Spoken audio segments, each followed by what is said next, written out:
John, I could find ways where he said he really believes. That does not say he is. He just really believes as of right now.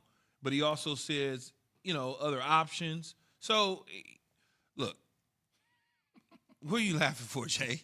Because he's stuck, Key. He ain't got no other choice but to say that. Yeah, I mean, it's kind of like, what are the other options right now? The way it looks, there's really only two other options, in my opinion, that's better for the 49ers than Jimmy G. That's giving up a haul to get Deshaun Watson or figuring out how to satisfy the Atlanta Falcons for a reunion with Kyle Shanahan, with Matt Ryan. Those are really the only two options that I see. Otherwise, if you look at the landscape of quarterbacks as a whole, starters and non-starters, you might as well stick with Jimmy G. If you're not going to go get one of those two, you might as well stick with Jimmy G. What's better than him?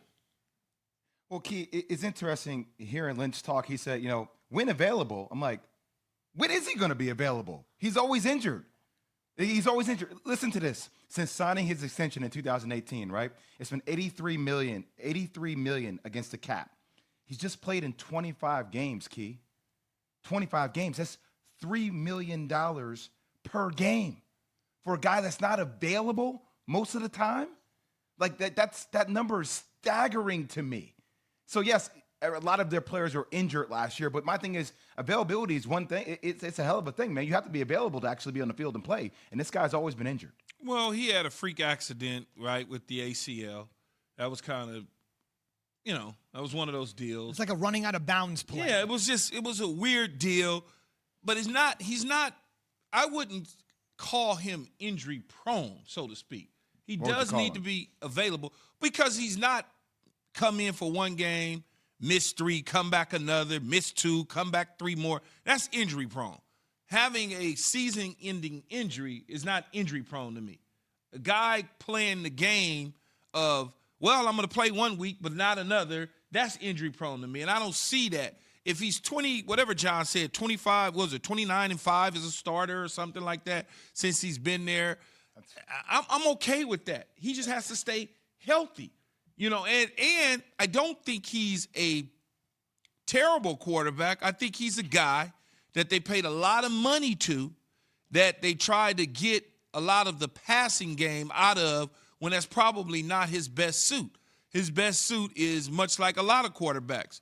You play defense, you run the ball effective, and that quarterback can make a few throws here and there, and that is what you get. But when you pay the type of money that you paid to him, all of a sudden you feel like he's got to throw the ball all over the place. Until that Green Bay-Minnesota game or Minnesota-Green Bay game, when they shut him down from throwing, they were like, oh, no, because he threw the ball to the other team one too many times.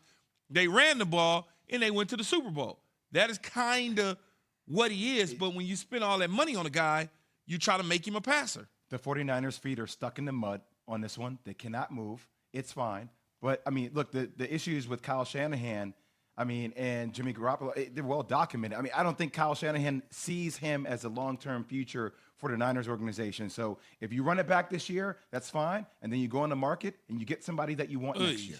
Right. I think if you're an optimistic, bullish 49ers fan, the idea is if the 49ers are healthy, and they've been ravaged at far more than just the quarterback position, that's the most prominent. They've been hurt all over the field.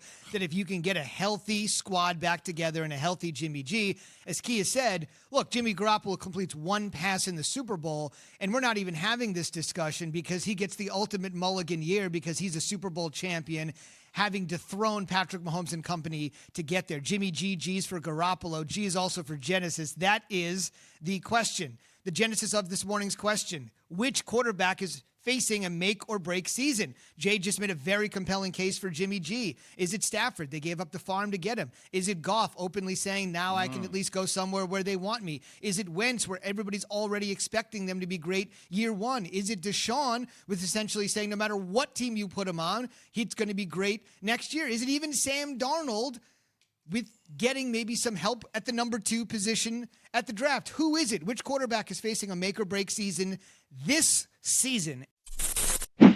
Thanks for watching ESPN on YouTube. For live streaming sports and premium content, subscribe to ESPN Plus right now.